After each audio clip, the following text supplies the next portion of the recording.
Hi, Eileen. Yep. Recording now.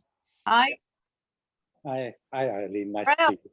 it's a global audience. Yep. Yeah. And I see Dejan Todorovic. Hi, Dejan. Just like old times. Right. Yeah. Ah, Sheena Rogers. Hi. Hi, Sheena. Oh, Sheena, unmute your mic. And your image as well, if you can. Am I allowed to tell the story about Sheena? Every time I gave a talk, and sorry, Sheena worked as a postdoc with me for a while. So I had to explain at every talk that she wasn't my wife, she wasn't my daughter, she didn't have any relation to me at all. I don't know why. Anyway, hi, Brian. Hi, Hi, Sheena. Brian. I'm now connected. Good, splendid. So how many Rogers are there in the world? Ah, that's a good Millions. point. There's also, of course, Rama's wife. French. Yeah. Oh, yes. Yes. We Yes. Yes, never but I did mean- write that paper. Yeah, we're going to have a Rogers and Rogers paper. I won't know. right. That's still pending. we? Right. Well, it takes. Also, we have a lot of Brians. Not many Papa Thomases, though. We just had a new one. I had the second grandson, Oh. Thomas. Yeah, Congratulations. thank you. Just 2 weeks ago. Okay, maybe we can start. It's 1 o'clock. Sure, happy to. Well, hello, everyone. My name's John McGann, for those of you who don't know me. I'm the relatively new director of the RUCS, the Rutgers Center for Cognitive Science. I'm delighted today to introduce Brian Rogers as our speaker for the annual Julesz lecture. I'm delighted to introduce him because the theme here is very close to my heart, right? Perception, art, and illusion.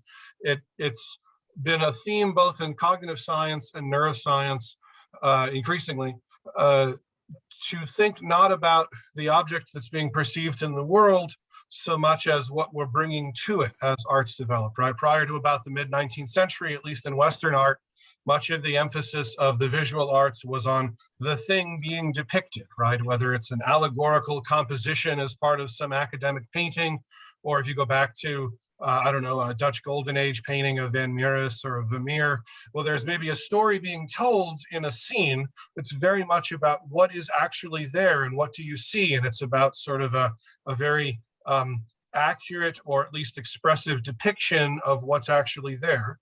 And then perhaps coincidentally, but probably causally, around the mid-19th century, you started to have the ability to produce truly realistic depictions of a scene via a photograph. And around the same time, there was this sort of sea change in the direction of Western art to be more interested in how the style of the depiction or the nature of the depiction becomes more about the perceiver, more about, you know, the Hague School and the early paintings of sort of dark images of very sympathetic characters, and then you work your way into the Impressionists and the Post-Impressionists, and you very clearly see this transition from how the world really is to how a depiction of the world is perceived and what feelings it creates in the perceiver and what ideas it generates in the perceiver. And then over the course of you know, more recent art history, there's been almost a wholesale shift away from the depiction of anything out in the world and much more of a sense of, okay, but how do you react to it? What ideas are captured in it? And that feeling was paralleled in cognitive science as we shifted from the early psychophysicists or the Hullians, who were very much trying to capture, you know, there's a stimulus in the world and we're going to try to figure out the physical mapping from the stimulus to the percept, or the stimulus to the representation in the brain. And then more recently, neuroscience has very, very much increased its tendency to try to figure out, well, not just how does this pattern of neural activity of a Hubel and Wiesel era map onto the physical stimulus that's depicted on the slide, and much more to what information has been extracted or calculated, and can we begin to see not just the calculated information about the stimulus, but the expectations that the organism is bringing to it, and the prior learned beliefs, I use that word advisedly, about what the world is, and how does this new sensory information map onto my priors and my expectations to produce an interpretable set of information. And of course, illusions are one of the great examples of a conflict between what's physically depicted and whether you have a veridical percept or one that's distracted or perhaps substituted. Well, something for your own priors is something that I think is really very much at the cutting edge of what some of the changes in art have been leading us to conceptually. So I'm delighted to see these things brought together, and delighted to hear from such a distinguished colleague, and I see such a distinguished audience. And so with that, I'll turn it over to, is it Eileen who's next? Yes. Wonderful. Thank you. Thank you, John, and thank you, Brian, for being here, and thank you, worldwide audience, for attending this event.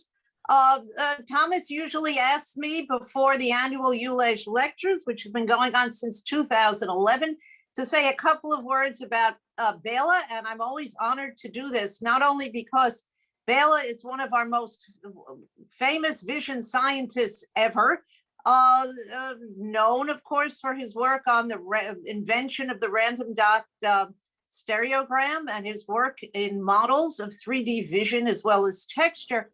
But Bela was also, at the time before and while he was at Rutgers, a really good friend and colleague.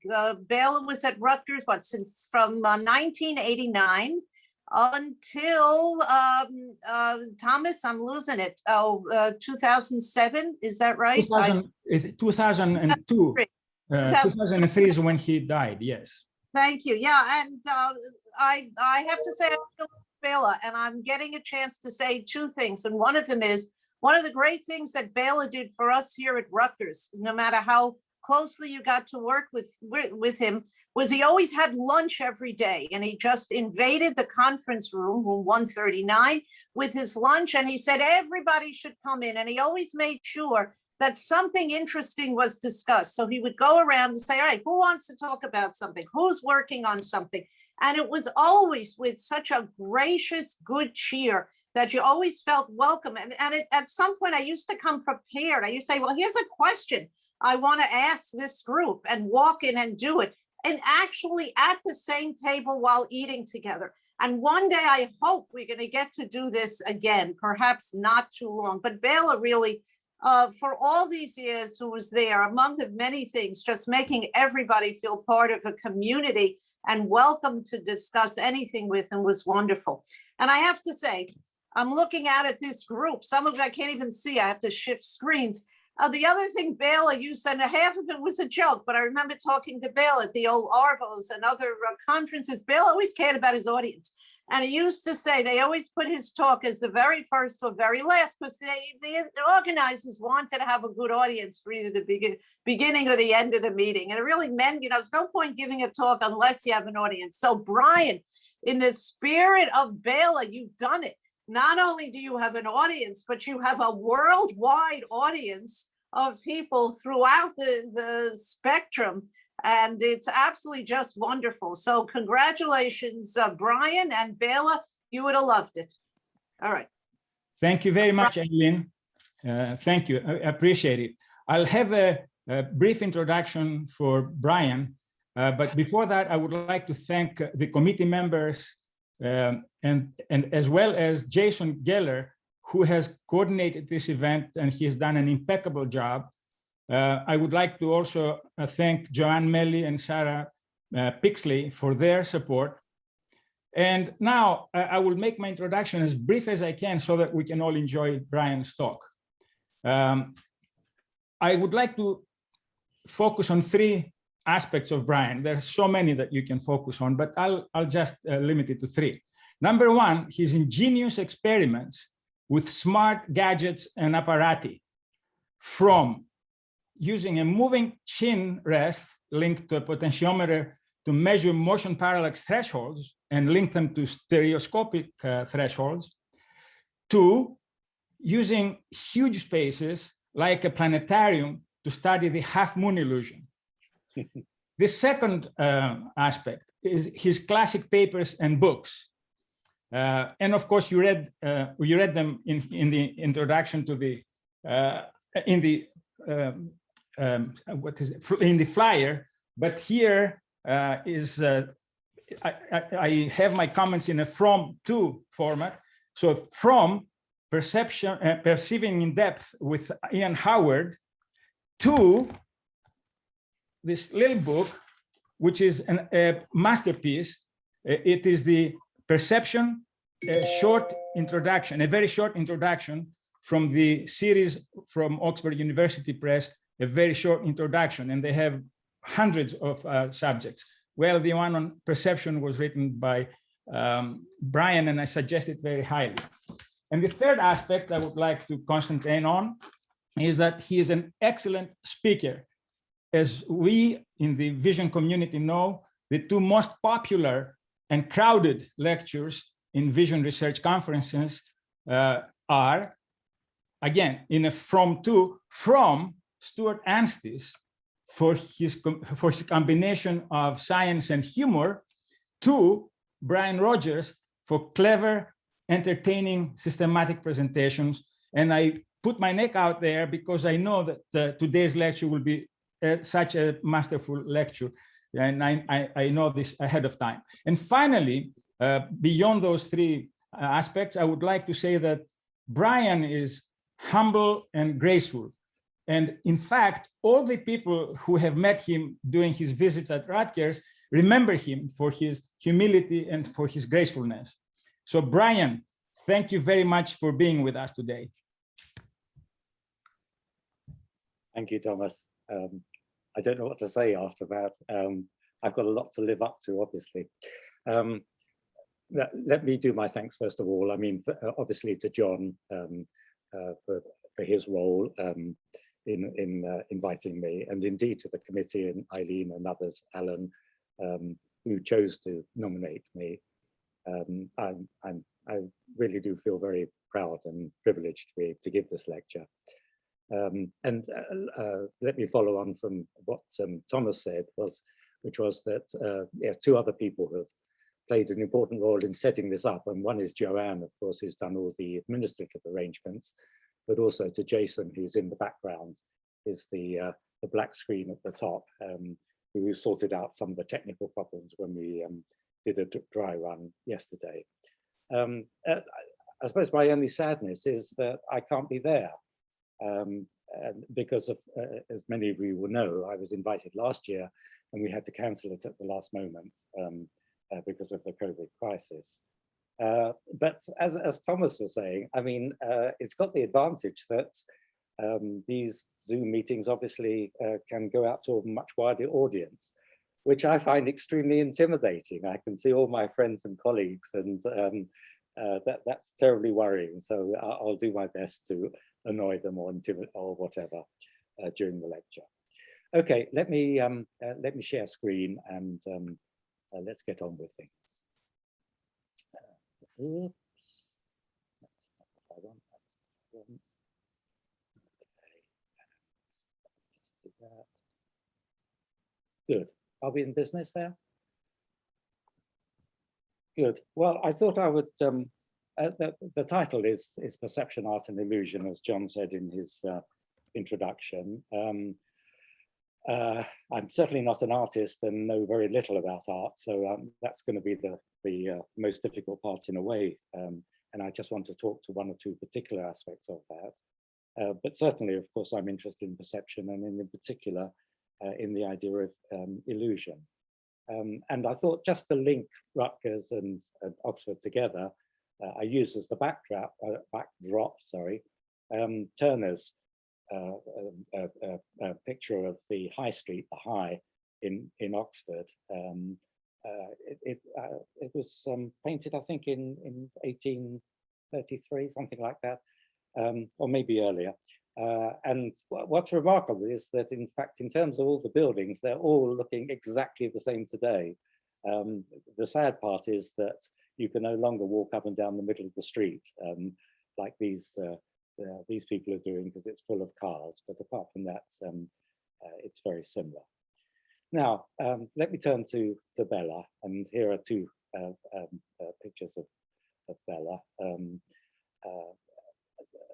A nice contrast in expression, I always think, between the very serious, very critical picture on the left and the much more friendly picture on the right. And one key feature about the picture on the right is that the backdrop is actually the piece of electronic art that Bella made, I think in about 1963, which was actually portrayed, which actually displayed in a New York gallery.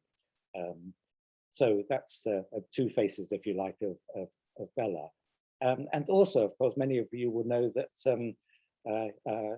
Salvador Dali was very interested in Bella's work and actually produced this particular piece of work, which is actually an anaglyph to be viewed with red-green spectacles that Dali produced around 1975. But as Thomas pointed out, I don't need to say this for all the vision scientists amongst you, but there are people from the arts world and other disciplines present that Bella is perhaps best known within the vision community for his, if you like, invention of random dot stereograms. And the key point about a random dot stereogram is that it's made up of black and white elements, little triangular elements, as you can see here. These are the two eyes views of a particular 3D structure. And the important thing is that the 3D structure, which is a triangular area somewhere in the middle there, is camouflage. And secondly, that there are no other hues, if we want to use that word, to the 3D structure. There's no perspective information, there's no occlusion information, there's no shading information, and so on. If you like, there's contradictory perspective information that everything lies within the plane. This actually is a stereogram which some of you may be able to fuse. It's set up for cross-eye fusion. So you need to actually cross your eyes so that you're, if you like, converging on a point just 10 or more centimeters away from your eyes. And you may be able to see, if you're able to do that, let me just try and do that, that the triangular area in the middle pops out in depth, and you can see it in depth. But don't worry if you can't, take my word for it, that and you can see for yourself that that triangular area is beautifully camouflaged. Now that leads me to, yes, to make the point that of course random dot stereograms also have the advantage that they allow us to investigate the basis of this effect, binocular disparity, the small differences between the two images reaching the eyes, as an independent cue for 3D vision. No other cue is present. So the fact that people can observe the 3D shape here proves that they are able to use binocular disparities. Whereas, for example, if you take an old-fashioned stereoscopic picture, the sort of thing that was very popular in the 19th century, then of course if there are pictures of the scenes of the mountains or whatever, there's plenty of other information apart from the disparities that you might use for seeing the 3D structure. Now, that brings me to Bella's book, and there is my copy of it, which I have in front of me at the moment, just to show that it's real, which I bought in 1971 when it first came out. Let me just put that down a second. It's been well used, as you can see. But the most interesting thing in some ways is that inside there's my signature and the price. And when I bought it in 1971, it cost £9. In other words, equivalent to about 2 cups of coffee at today's prices. But it's been a book that's inspired me, and I learned a lot from that about the nature of, excuse me, of stereopsis. But another little link to Oxford. This is a picture of a woman called Constance Babington Smith, who worked at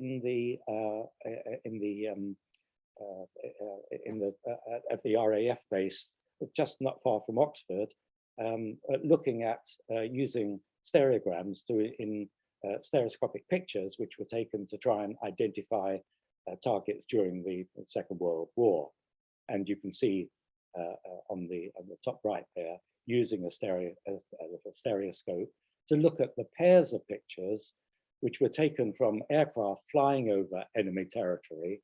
And instead of using, you know, a camera or whatever, well, they used a camera, but the pictures were taken sequentially, one after another, at different points in time, which gave two stereoscopic views of whatever was below.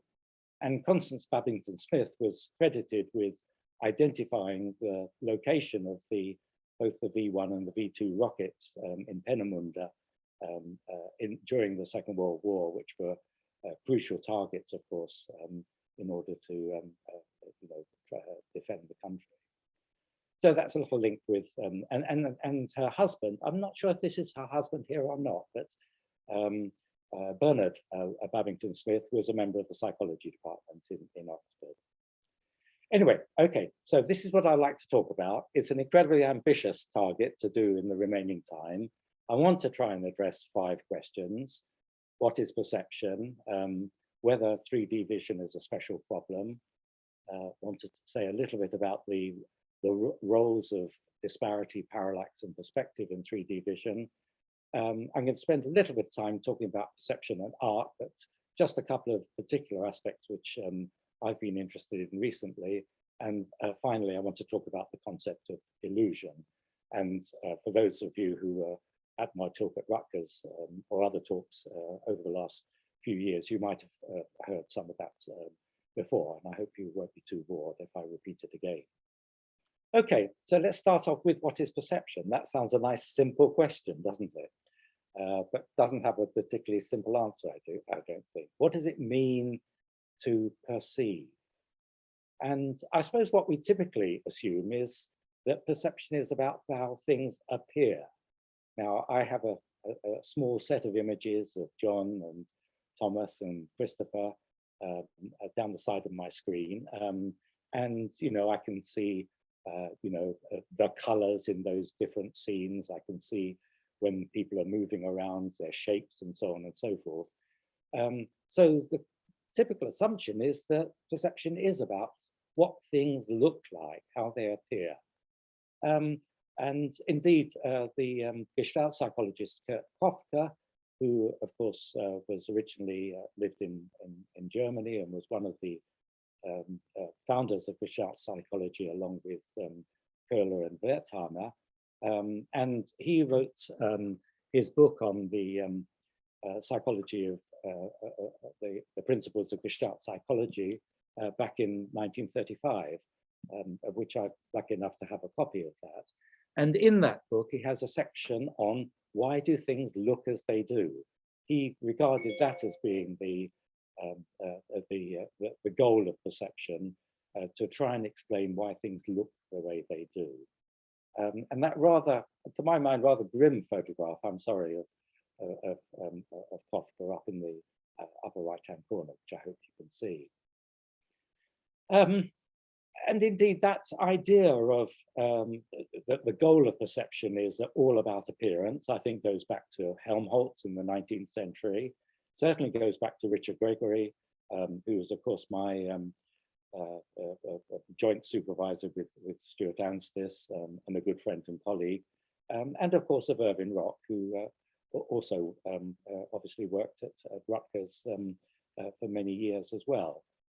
So in a sense, we can refer to it, if you like, as the traditional view of perception in terms of trying to explain what things look like. But is perception about appearance? I love this phrase, does appearance matter? Could we build a visual system? Could we function without subjective experiences?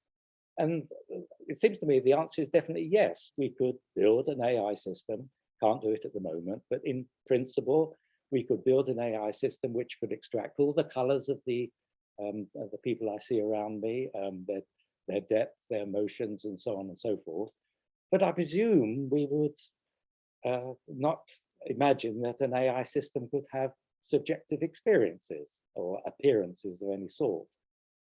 I say this slightly guardedly because I was in a seminar along with Lawrence Harris, who I notice is here, last week with some philosophers who were claiming that it would be perfectly possible for an AI system to have subjective experiences. Or at least, I think their claim was that an AI system could have consciousness. I sort of doubt it. But again, what about animals lower down the phylogenetic scale? Do we really believe that flies have appearances? It doesn't seem, to my mind, very likely. Flies can use visual information to guide their actions, but it seems there's no need for us to imagine that they have things, anything like appearances as we do. And there's another reason for questioning the role of appearances. And I'm sure I'll be criticized by the philosophers later for my lack of understanding, but that is to ask, what's their causative status? Because it certainly feels as if I'm guided by how things appear. I look at Christopher Tyler's face and see his look of disgust or annoyance, and therefore I'm going to behave in a particular way towards him. But clearly, although I have that appearance of Christopher, I've already processed and extracted the information about his facial expressions. So in that sense, I'm not quite sure what the causative status of appearances is. We must have already extracted the relevant information. So what I want to do, of course, is contrast what Koffel was claiming was the objective of perception, why do things look as they do, with James Gibson, who came up with this famous quote, perceiving is an achievement of the individual, not an appearance in the theatre of his consciousness. And down in the bottom right-hand corner is one of my favorite pictures of James Gibson. He actually came to visit Oxford in, I think it was 1955, 1956. He hated all his time here because his accommodation in Magdalen College was apparently cold and no one was very friendly to him. But nevertheless, this was this beautiful sort of 1950s pop star photograph of Gibson, which I really like. But here's Gibson's point, and that is we would have never have evolved our sensory systems unless they provided us with the information that allows us to act. So I suppose what I feel very strongly is that what we often do in perception and psychology in general is to try and compartmentalize things into this is sensation, this is perception, this is attention, this is cognition, and then perhaps this is action, as if they were little separate boxes in our brains. And it seems to me that we would have only ever evolved a perceptual system if it provided us with the relevant information to allow us to act appropriately, whether that be finding a mate, finding a place to live, or whatever it happens to be. So in that sense, it's an integrated, it has to be an integrated system.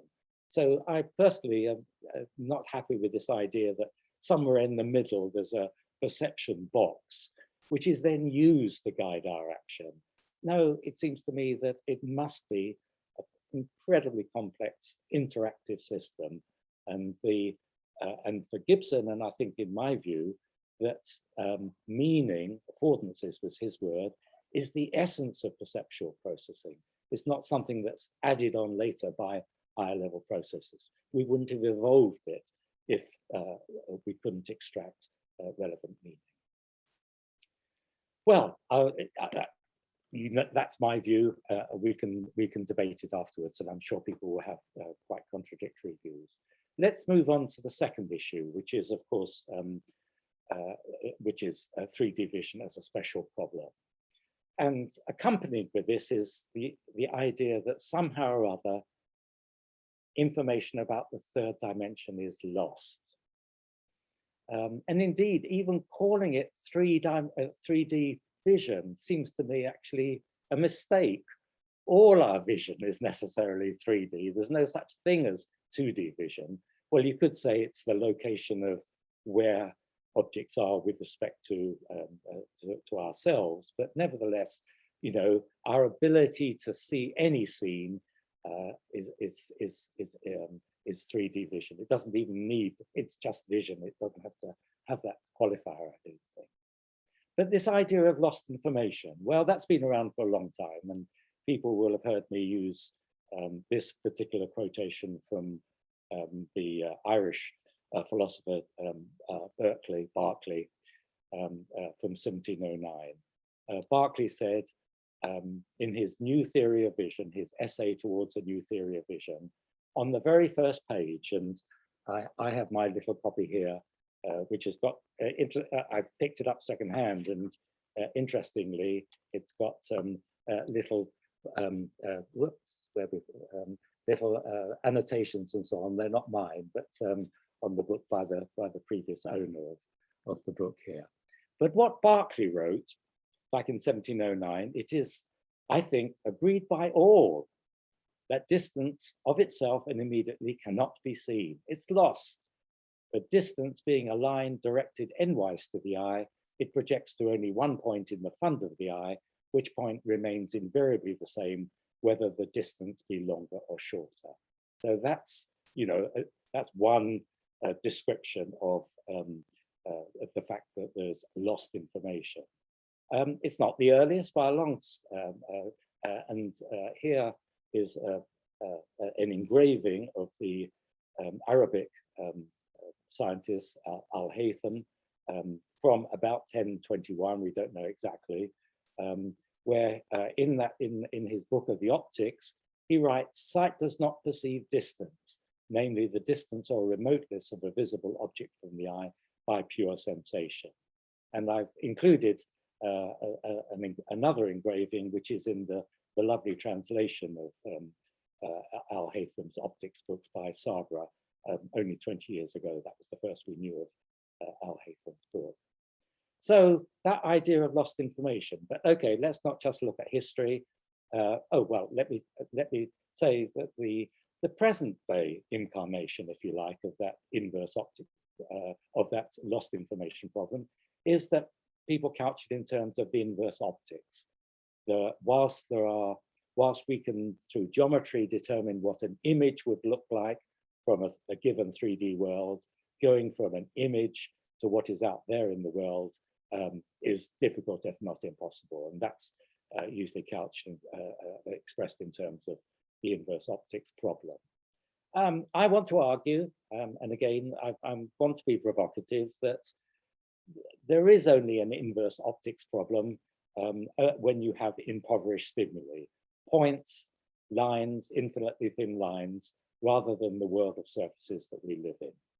So, for example, what I've used for years in lectures, I confess, is you can present to the students two lines which are on a screen or on a piece of paper, and you could say, well, those two lines could have been caused by two lines on the sheet of paper which are truly converging. On the other hand, they could be two lines which are disappearing into the distance, which are equally distant apart. And indeed, there's an infinite number of equivalent configurations which could produce exactly the same retinal image. But that's for a world of lines.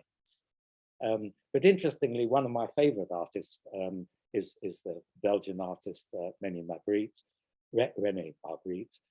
And he makes fun of this, if you like, in his Avenue of Euclid picture, where, again, many of you will be familiar with this, but it's a so-called view out of a window showing I think it's a street of Prague, is it? Or a depiction of a street of Prague, where the street disappearing off into the distance actually has parallel sides, it's receding into the distance, whereas the tower alongside actually has sides which are at the same distance but are truly converging in that spire.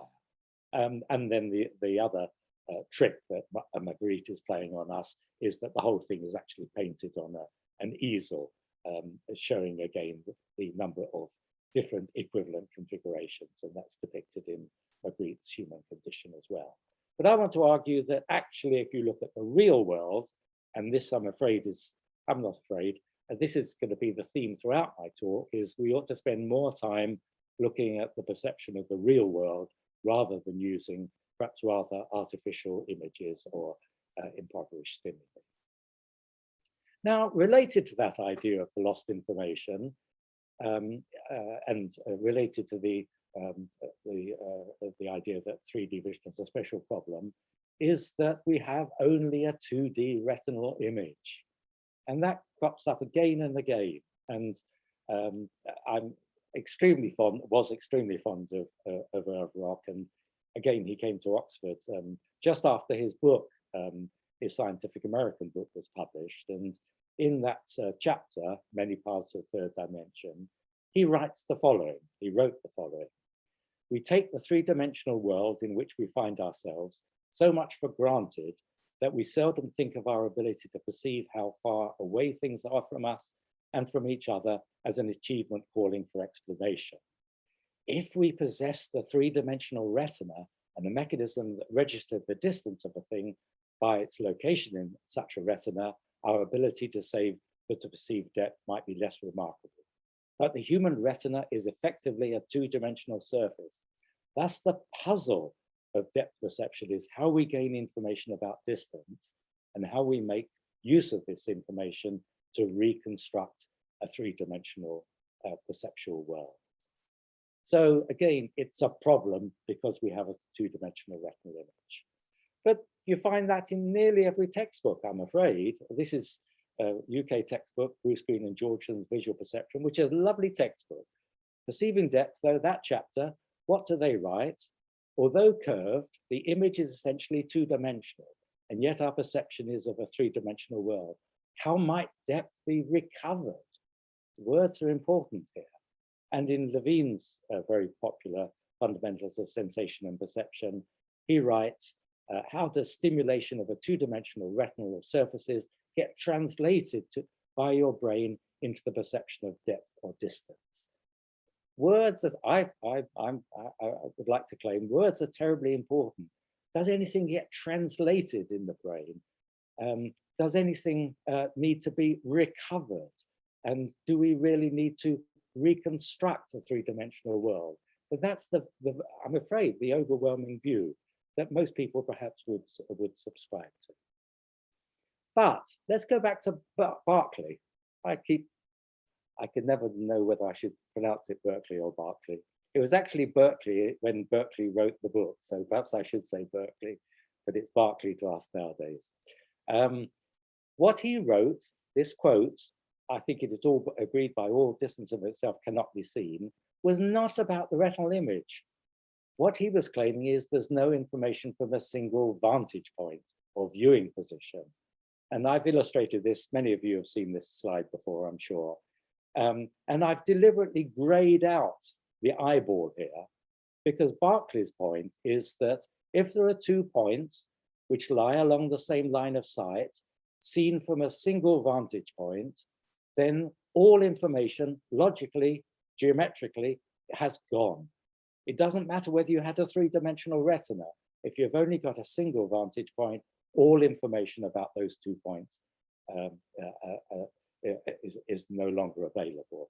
And I suppose if you like to, a demonstration that proves that is when we look up at the stars at night. They can be hundreds and millions of light years away and are all at different distances from us, and yet we see them as a single surface. There is no information in the stars that can possibly tell us their distance. Yes, there are redshifts and so on, but there's no information in terms of their lines of sight. But introducing it, or setting up Berkeley's conclusion that there's no information from a single viewing position, then lead us on to show what the solutions are. Here because, the dimensionality of the retinal image is totally, in my view, and utterly irrelevant. But there are 2 solutions, of course. One is that you can have 2 vantage points, because whereas from one vantage point, those 2 points lie along the same line of sight, if you have 2 vantage points, then clearly, in principle, from the geometry, we can actually extract information about the distances of those 2 points. All you need is to know, I use in inverted commas, the separation of the eyes and the angles subtended at the eye. Binocular stereopsis gets around the problem of the absence of distance information of points in the 3D world. And the second solution, of course, that interests me is of a changing vantage point. Again, whereas those 2 points lie along the same line of sight, if that eyeball moves from one location to another, I should have produced a little animation, I know, but you can make it makes the same point, that the changing directions of those 2 points and a little bit of geometry shows there is information there for the relative positions of those 2 points. So, is 3D a special problem? My conclusions are, no, there's no special problem compared with extracting color or motion or whatever. The idea of the lost information, it seems to me, is very misleading. And the fact that the retinal image is 2D seems to me to be completely irrelevant. But that leads me on nicely, if you don't mind, to mention our own work, which Thomas referred to, which is the work that I did with Maureen Graham back in 1979. Isn't that a long time ago? By the way, I noticed, of course, that Julesz's book was published in 1971. It's exactly 50 years ago. So we have a sort of double celebration there of the publishing of his work and so on. But again, many of you have heard the story. Maureen Graham was an undergraduate student of mine, and she came into my room one day and said, I'd like to do an experiment on optic flow. So I said, what? What's optic flow? And I really knew nothing about optic flow at that time, where she had read actually Gibson, I think, at that time. I suppose as a result of that, what we did was to think of an analogy to Bela Julesz's use of random dot stereograms. And that was to have a single image, a random dot image on a single display screen here.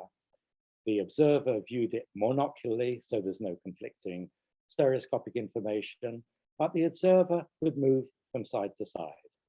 And their movement was tracked by a simple, this is a long time ago, simple chin rest arrangement, and we could arrange it that the pattern of random dots on the screen could be distorted, could be moved in their position, rather like this figure from our original paper, that if we wanted to depict a corrugated surface like that, we could arrange it so that middle band of dots move from side to side with every movement of the observer's head relative to the dots on either side. And of course, what we found, perhaps not surprisingly in retrospect, was that observers could perceive the 3D shape and structure of this surface. They were very good at it. They saw it quite unambiguously, and it looked like a random dot stereogram. That was the beauty. It had the same characteristic of being a solid surface as Bela's random dot stereograms. And one of the things we did, which was also done at a similar time by Christopher Tyler, was we could create this stereogram, which again, if you're able to cross your eyes, cross-fuse these two images, so your right eye sees this left-hand image and your left eye sees the right-hand image, and Nick Wade is there with a stereoscope, well done. What I hope you'll see is that this consists of a whole series of corrugations in depth, which vary in their corrugation frequency, as I've indicated on the slide here. So the corrugations are very far apart at the bottom and get closer and closer together as you go further and further up the screen. And their amplitude gets less and less as you go from left to right. So this gives an idea of, if you like, the transfer function of stereo or parallax for that matter, in that it shows you which area you can see, which is roughly, if you can see my cursor moving, corresponds to a very sensitive region of the mid-range corrugation frequencies and much poorer sensitivity to the high corrugation frequencies and the low corrugation frequencies. I've tried to make an animation of this, which doesn't work very well, but here, just flipping between the two images, at least you can see that the motion is of much wider space corrugations at the bottom compared with at the top. I'll just run that once more. Whereas at the top here, you can see that the separation between the peaks and the troughs is very low there. And what we did, and this was from a paper we published in 1982, was to look at the sensitivity functions for disparity and motion parallax. And what you can see is the shapes of those corrugation sensitivity functions are very similar. Similar in shape, that we're optimally sensitive to corrugations of given spatial frequency and much less to corrugations which are lower in spatial frequency and corrugations which are higher in spatial frequency. And just to give you one starting statistic, some work I published with the late Mark Bradshaw and myself, we showed that over a very wide range of corrugation frequencies from 0.01 all the way up to 2 or 3 cycles per degree, that our peak sensitivity at around 0.2 or 0.3 cycles per degree was as low as 2 arc seconds between the peaks and the troughs of those corrugations. And in other words, the corrugation thickness, the corrugations that you can detect as a surface in depth are less than the thickness of a sheet of paper, which in my view, it shows quite how remarkable the system is. Okay, similarities between parallax and stereo. Let me say something next about the role of disparity, parallax, and perspective in 3D vision. And I'm sorry that I'm rushing through this, but I would like to make a few points here. Now, the first one, of course, is we don't live in a Berkeley's world of points. We live in a world of surfaces. And there's always, in particular, there's always a ground plane surface. We are terrestrial creatures. We have to walk on the ground, and so do most animals, not birds or fish, of course, but as terrestrial creatures, there's always a ground plane surface there. And that surface, I think, is vitally important in allowing us to be able to determine the layout of the surrounding scene. What information is available when you think about a world of surfaces? Well, obviously perspective. I'll say a little bit more about that in a moment. Occlusion, the covering of one object by another, shading, and so on. All the little subheadings you get in any textbook on 3D vision. But for many people, they're often regarded as secondary or painter's cues. This annoys me enormously because people talk about the use of perspective in art. Well, basically, you might have to learn how to draw in perspective, but perspective is something which is there by virtue of geometry, as I'll go on to point out, which is quite different from whether we can paint in perspective. But people typically regard it, though, as being a secondary cue. It's an image property, and that sort of has the implication of something that's uncertain or ambiguous. But is that justified? Well, if you think about it, both binocular disparities and parallax transformations are also about image properties, the differences between the images at the two eyes or the changing image. So in that sense, to my mind, it isn't a valid distinction.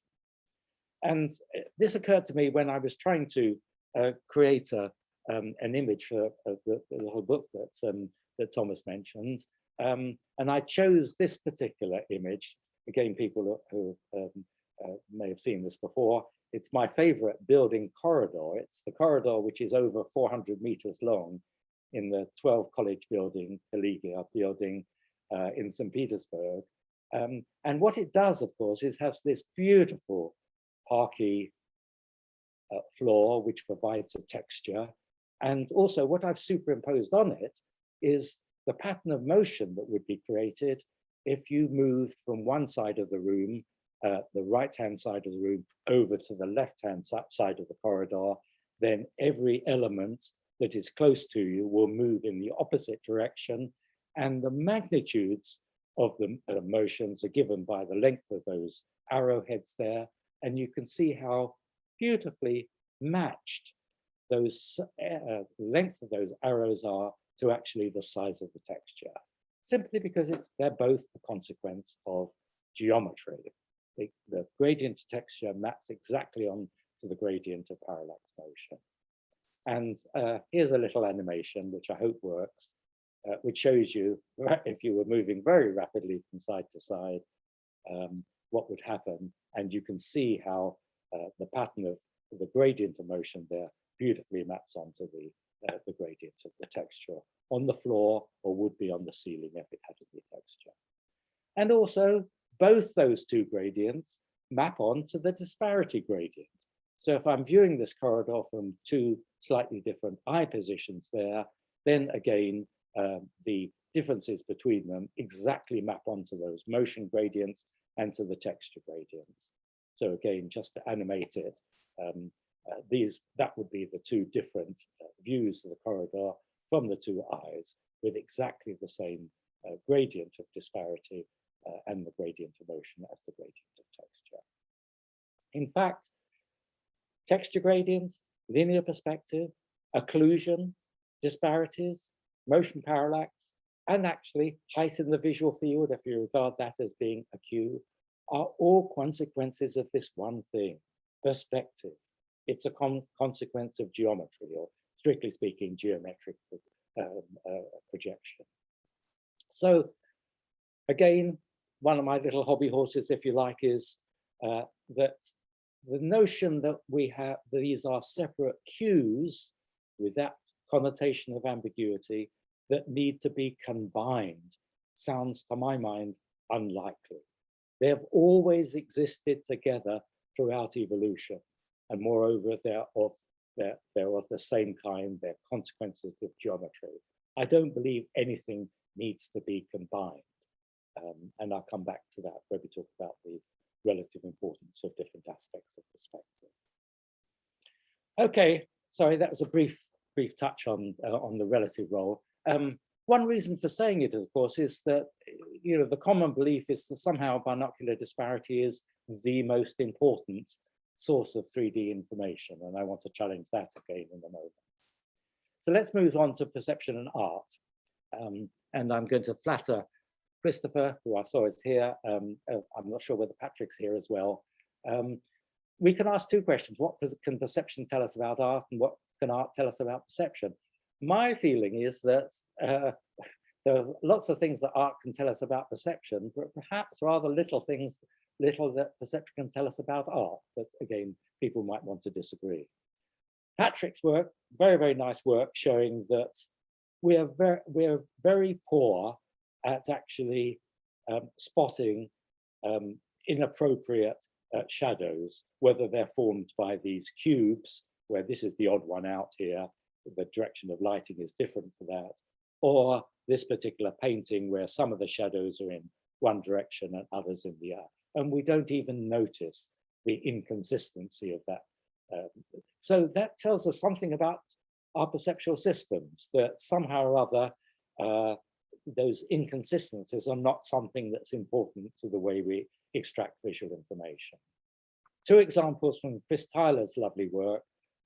First of all, the use of perspective in art, where he shows that in the Renaissance, although there's an attempt to paint using perspective, that actually those artists really didn't know anything about the rules of perspective, because the vanishing points are in different places for different parts of the scene. They had some rough idea. But again, I think the interesting thing is we don't notice. It doesn't bother us that the perspective is not consistent over the whole scene. It still looks very three-dimensional and so on. And again, that tells us something about our perceptual system. And Chris Tyler's other, amongst many contribution, is this the idea he looked through hundreds of portraits over the centuries of both classical art and more modern art, and showed that the center of many of those portrait painters, it wasn't the head that was in the center, but it was one particular eye. And that even applies to the George Washington's depiction on the dollar bill there, and also in modern art and so on and so forth. Really nice examples, I think, of something that, and I think Christopher Tyler's nice point is that no artist had ever spotted this before. And why it happens is an interesting question. But again, well, perhaps that's something that perception has has told us about art. The two other examples which I want to use, and they're very specific examples, so it's, as I say, I'm not any sort of expert on art itself. I want to just spend a moment talking about the relative importance of perspective and disparities, and also say something about the role of scale in paintings and perspective.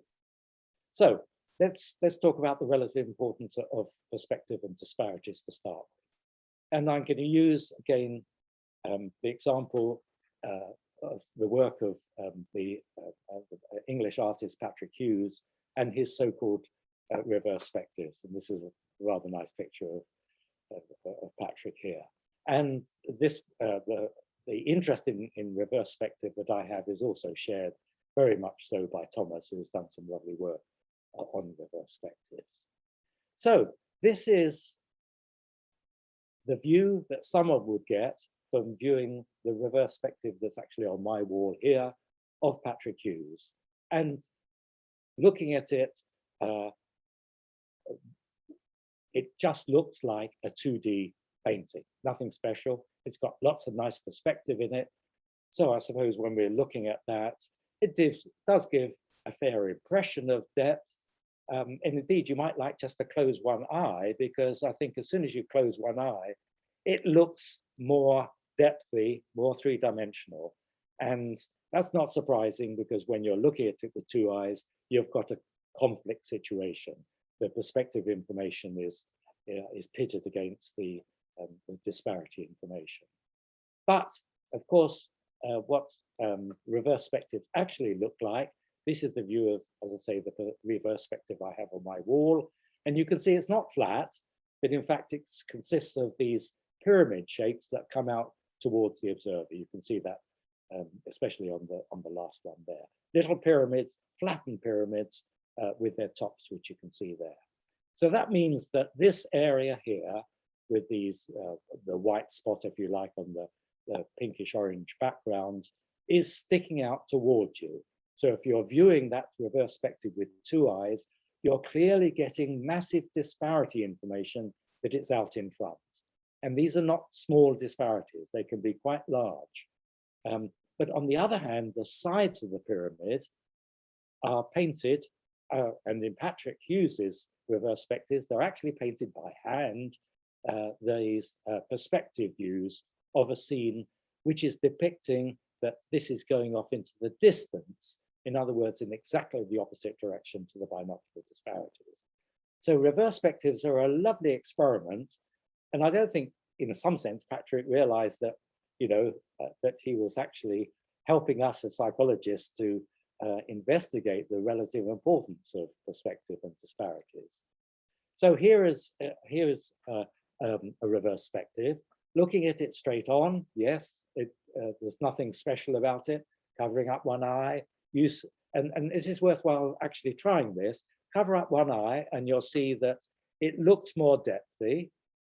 Now let me just actually animate this. And what I think you see is it really then, that distant part of it really does disappear off into the distance. And again, you can try it with two eyes. With the motion, it's certainly much, much more depthy than it was without the motion. And even though these areas here are specified by disparity, not in what you're looking at, obviously that's true, but those areas, if you were actually looking at it, are closer to you, but that's not what you see. And just to give one example of, well, the paper that Gianni and I wrote some years ago, very similar to the sort of results that Thomas has already found. We used a whole variety of different reverse spectives of, I think this is the New College quad. This is a 3D scene. This is a rather cuboid scene. This is a pattern of bricks here. This is just a grid of lines, and then just the outline of the structure, and then just a sort of texture gradient of pebbles there. And what this graph shows us is the point at which, if you're approaching one of these reverse spectives from a far distance, initially you see it the wrong way round. That's why they're called reverse spectives. You see those these parts of the scene as being further away from you, given by the perspective information. And it's not until you get very, very close, these are the light gray bars here, to these reverse perspectives, 50, 60, 70 centimeters away, that suddenly then the disparity information allows you to see the actual, the correct 3D structure, if you want to call it that. And the black bars are what happens when you start very close, you see the correct 3D structure, and you move further away, the point at which they reverse. But what's clear is that apart from very close distances, perspective dominates over disparities. And that's why it seems to me that perspective is really, although it's been recognized as a depth cue, it actually is probably one of the most important, in all its forms, is perhaps the most important source of information about the 3D world. So, by conclusions, perspective is not merely a secondary cue, a painter's cue, but rather a very important source of 3D information. Let me spend a couple of moments talking about the second example of the relationship between perception and art, and that's the role of scale in paintings and photos. Sorry, that's the clock striking for me. And let's just simply address the question, how do we judge size and distance? And the traditional answer is, of course, by size scaling. We use absolute distance information in order to be able to tell the size of given object. And I've often used in my lectures this slide, I'm not sure even where it comes from now, which shows that if you have the same object at different distances away from you, then the size of the image on the retina obviously gets smaller. If you double the distance of the object away from you, the size of the image decreases. There's an inverse relationship between the image subtense or the image size and the distance. So we're faced with this terrible problem. How do we judge the actual size of an object? We can't use the angular size alone. We must have to know something about the distance of that object. And therefore, the traditional view is we use absolute distance information to scale the size. We scale up the retinal images, and that absolute distance information perhaps comes from the convergence angle of the eyes, and perhaps other sources as well. That's the traditional view. Now, I suppose what interests me is that we don't notice when photos or pictures or photographs are seen from distant distances. I've got a photograph here, which I can view from different distances. It doesn't look different in any sense. The things that are in that photograph look the same size. Why not? Well, I would want to argue that scale is set within the photograph or within the painting or picture, not by scaling angular size with distance information. And in addition, what is depicted in a painting or is the scene that the photograph is taken of, there's also information about the observer's viewing position. So to my mind, there's rich information in that photograph or in that picture or painting to tell you about the sizes of objects and their distances and so on and so forth. And I like to use this particular slide. This is a painting by Repin, the Russian artist in 1885, with the title, "They Did Not Expect Him." Many of you will have seen this before because it's the painting that actually Jarbas used way back in the 1940s, was it? When he did his first studies of the sorts of eye movements that people make when they're viewing a scene, or indeed, in this case, a picture. And you can see how over the different observers, you get different patterns of eye movements, which often concentrate on the observers of the depictive faces and figures. But the point I would like to make, you see, is that you can view this painting, picture, photograph, from different distances. So the size of the image is considerably different, but they all look the same. But why? Because the scale is set within the picture or photograph. So you not only can tell that, well, for example, that this individual here, you can see by virtue of the information within the picture, the perspective information, that he is actually taller than the woman standing in the doorway there. And indeed, perhaps that this woman who's just about standing up is probably taller than him. You can gain that amazing amount of information within the picture itself. And that's clearly due to the fact that you've got a nice ground plane surface here with, which is, yes, this is a painting, but I'm sure, you know, we could have any photograph with similar results, which not only tells you about the layout, the distances, the sizes, but it also tells that the perspective information tells you where infinity is, incidentally, and there's clearly information about where that painting's taken from. It doesn't look as if it's taken from 100 yards away.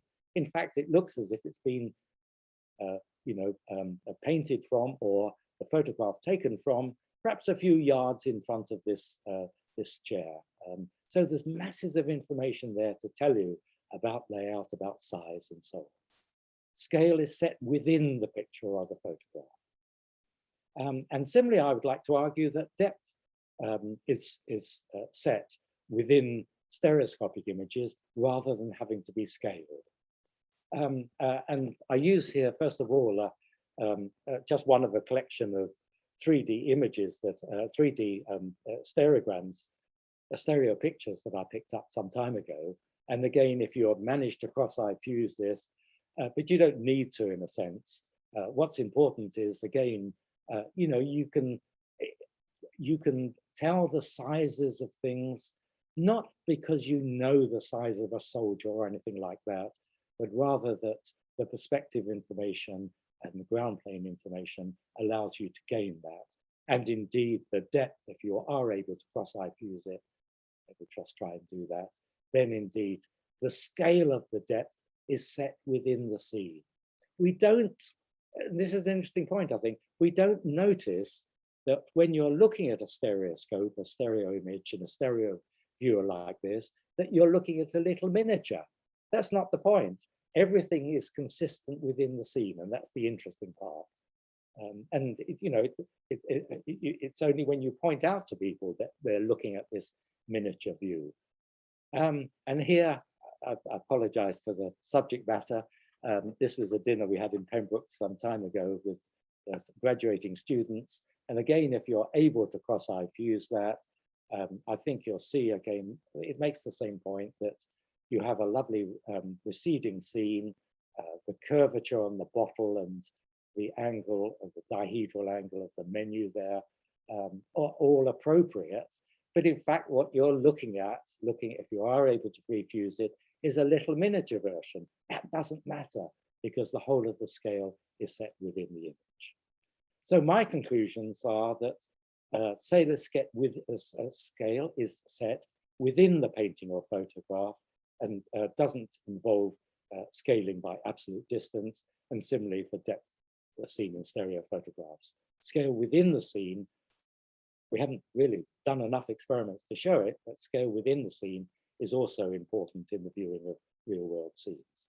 Now, I notice that I've just about run out of time. Oh, here, sorry, let me just make my afterthought for the artists who might be looking at this presentation.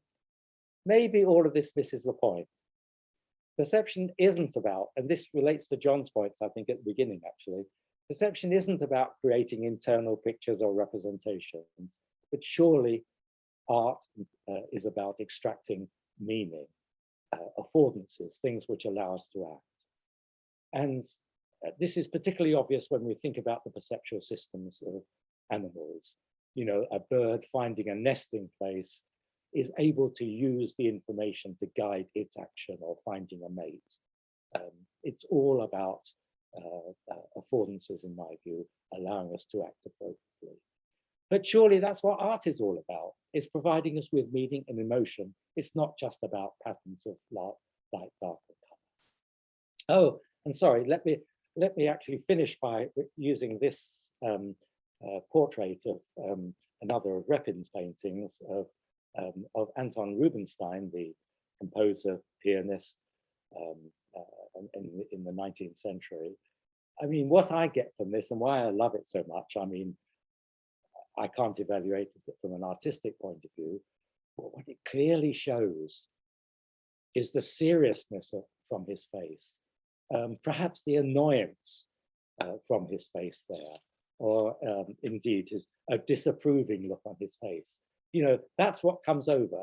It doesn't matter if you don't recognize it as Rubinstein. That's not the, you know, that's one purpose of perception, to recognize faces, but it seems to me much more importantly is the meaning there.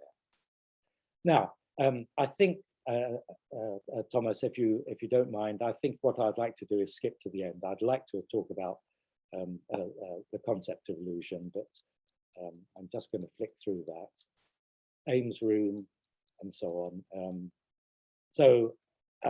To give the bottom line, and if anyone would be interested, we can talk about this afterwards.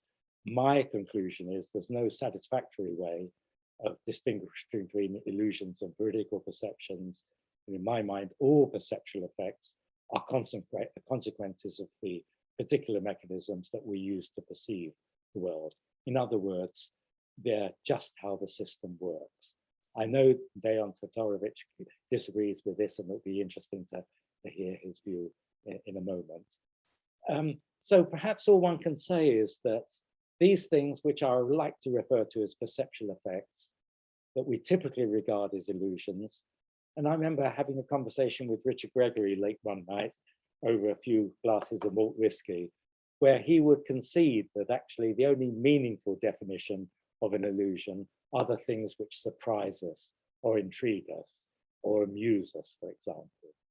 But once we understand the nature of the underlying mechanism, we no longer think of those situations as illusory. Take metamerism, for example, that we can mix together red light and green light, and we produce something which looks yellow to us. Now, for someone who doesn't know about metamerism, that seems like something absolutely amazing. But once we understand trichromacy and therefore metamerism, it's not, it's just the way the metameric, the trichromatic visual system works.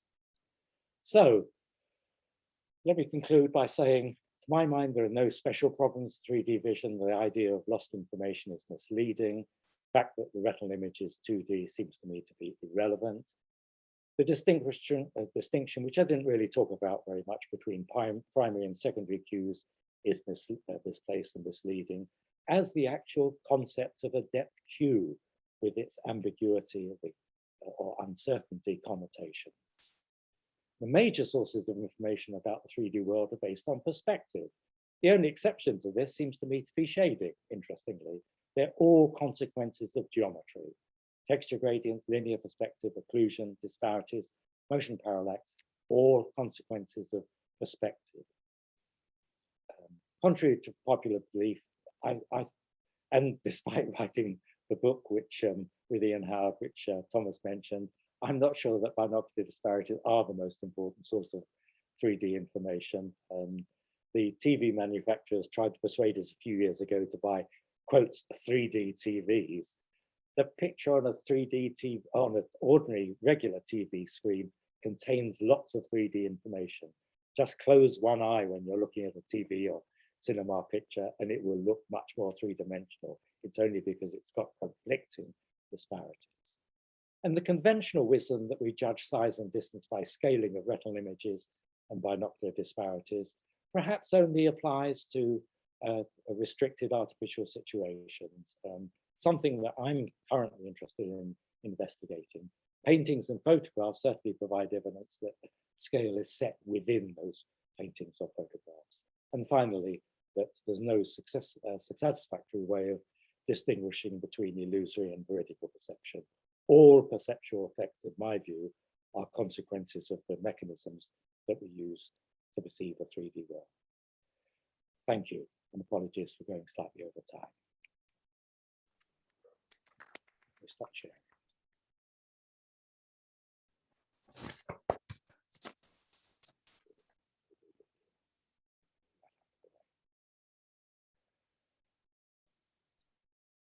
questions. Are you going to, Thomas, are you going to moderate these? You're muted at the moment. Thomas, you're muted. I'm sorry. Yeah, I think that people can pose their questions directly because it's so difficult to orchestrate this by, yeah, but I see someone has, Michael, Michael Bach. Yes, Michael has a question. Thank you very much. Well, Brian, that was a fantastic talk. Thank you very much. I also can attest that your experiment with Graham, the one where you had motion parallax affect the dots on the screen, was fantastic. You had set it up at an ECVP, and I saw it, and it was fantastic. The depth just jumped out at me as soon as I moved. I agree that artists don't really profit much from vision science. I once at a symposium of art and science gave that same opinion, but that was not well received. You will have certainly better efforts there than me. Yet I beg to differ with a number of things I mentioned. One, you said 3D is not special. Consider a point in space has X, Y, Z, or Z, whatever dimensions, yeah? X and Y are on the retina. Z is not. Yep. Of course, you make the argument about displacement and everything, but it is not an equal dimension. There is additional processing involved, whatever, be it perspective or disparity. To say 3D is not special overlooks this aspect. Okay, done. Okay, yeah. Thank you, Michael. Well, the point I was making, of course, is that, yes, if you're talking about a world of points, the distance information is lost, the Z direction, the Z direction. But given that we have lived and evolved in a world that is actually three-dimensional, and it's a world of surfaces, then it seems to me that we've evolved mechanisms which allow us to extract the information from those surfaces. You see, there's no such thing as 2D perception. That's the point I was trying to make. It's not that 3D is added on in any sense. We've actually evolved mechanisms which can use that perspective information in the same way as, Alan would argue that we use the relative the relative amounts of light from different parts of the scene to tell us about lightness. We need a mechanism, certainly, absolutely. But I don't see that, I'm still not convinced that, anything is in a sense lost. What you need, of course, is a good evolved system that can detect it. That's certainly true, obviously. But we can go on. Michael, we can. Thank you. Did I say Nick? See Nick with his hand up. I was scratching my head. Oh, sorry. Okay.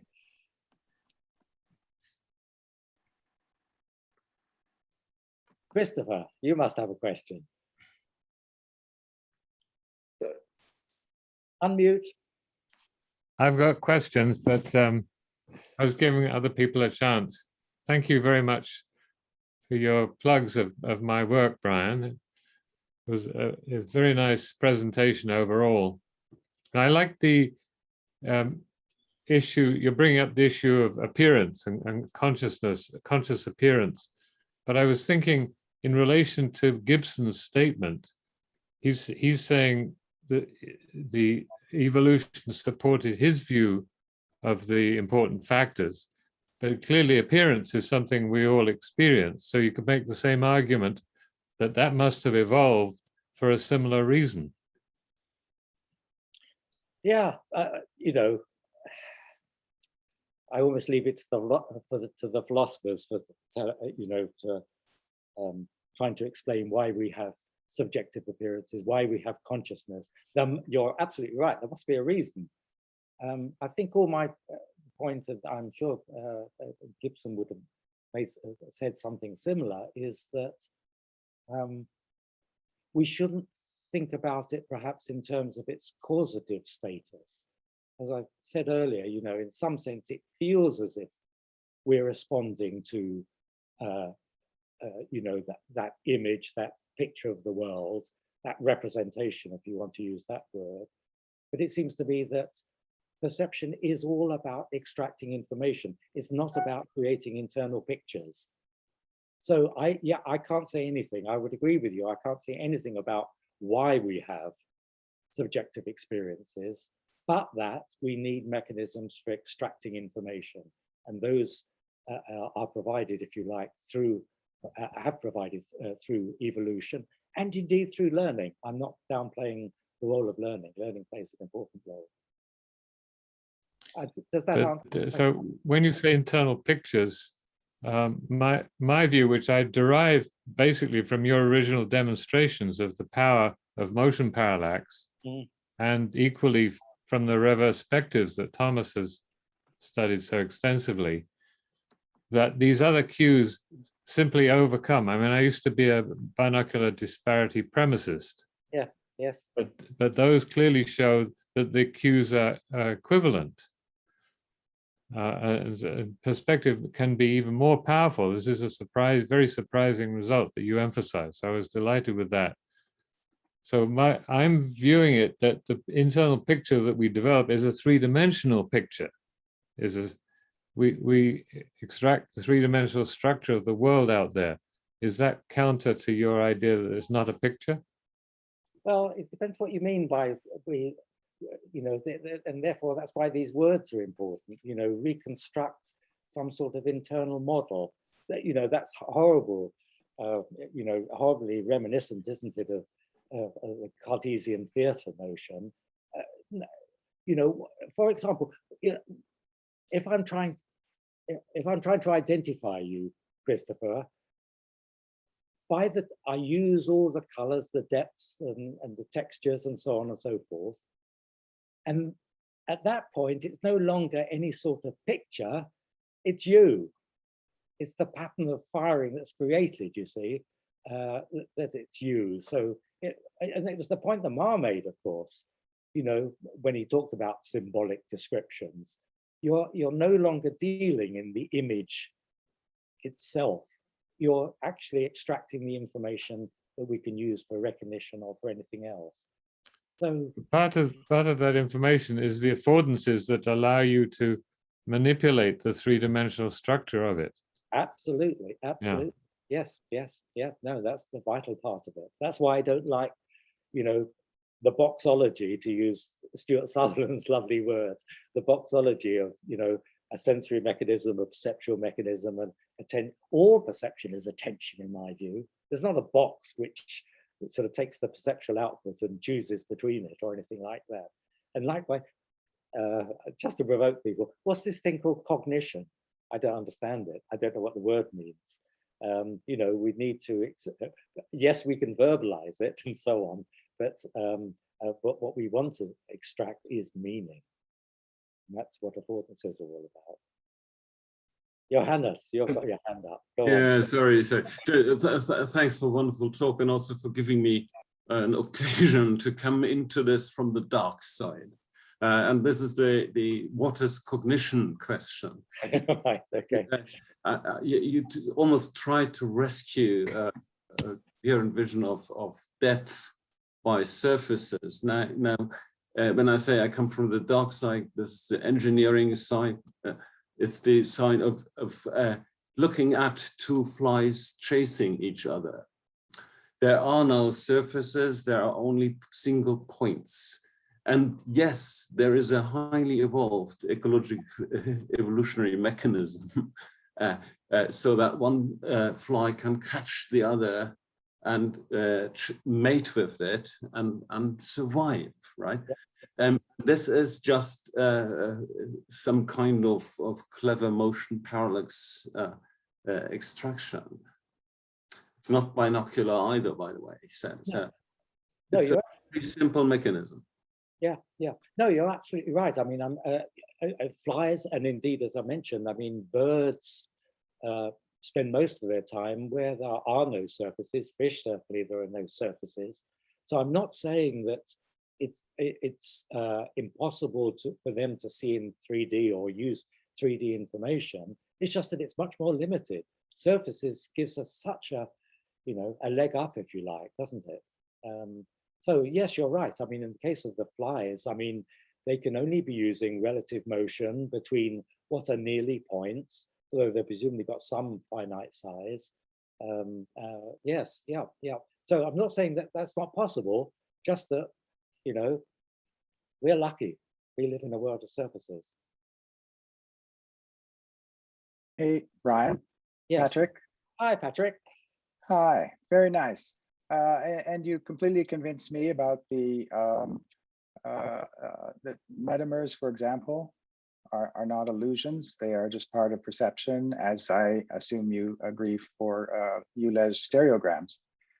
So that once we understand the mechanism, it's not reasonable or informative to call it an illusion. But there are many visual errors where, let's say, vision and action would disagree. And some of these are very informative in the search for the mechanisms. So if you don't want to call them illusions, what would you like to call them? Okay, I'll call them perceptual effects. And would you mind if I just share the screen? Because I have one more slide, of course. Just This wasn't a plant from Patrick. Let me just. Oh, no, not at all. No. Okay, let me just. Where's it gone?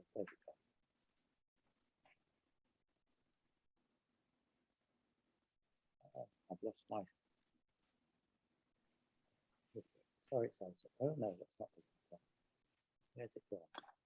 Well, while you're fumbling, I mean, perceptual effect seems a bit limited. I mean, perception is a perceptual effect. I mean, what would you like for a label of perceptual effects that go astray and lead us to the mechanisms of perception?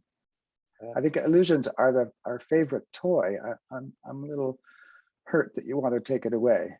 Okay. Now, for some reason, where is it? Sorry, I've got it back. Good. Just a second. All right. Yeah. Okay. So this is my categorization. There are lots of things which I would call facsimiles, where the pattern of light reaching our one eye or two eyes is actually the same as some other real world situation.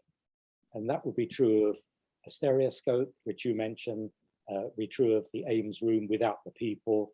It would be true of Sugihara's beautiful, vanishing gravity, and true of Ted Adelson's. You see, all of those are mimics, they're facsimiles. They provide the same pattern of light as some real world scene. And I don't think we should regard those as illusions. I mean, Richard Gregory made the point that if you could construct an Ames room strictly according to perspective, it creates exactly the same image on the monocular eye as would do an actual 3D room. So in that sense, to my mind, it's not an illusion, it's just a facsimile which creates the same pattern of light.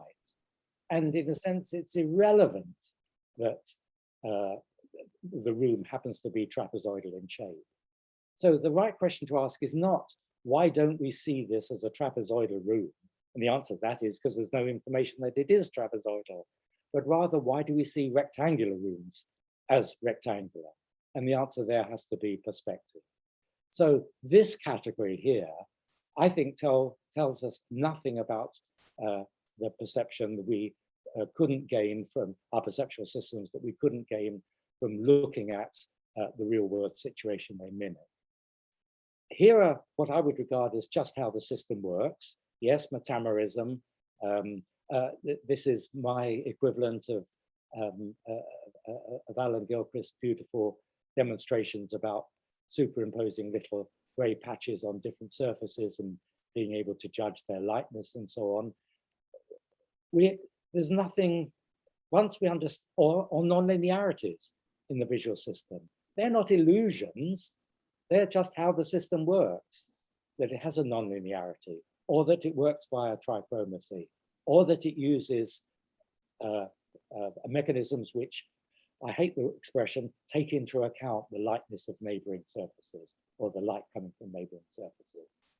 Other ones seem to me to be a consequence of having impoverished situations, like the Muller liar, you know, like our typical contrast demonstrations, like the Necker cube, like the Ponzo illusion. They're impoverished situations, and whilst they might tell us something about how we perceive in impoverished situations, I don't think they tell us much about how we perceive in normal situations.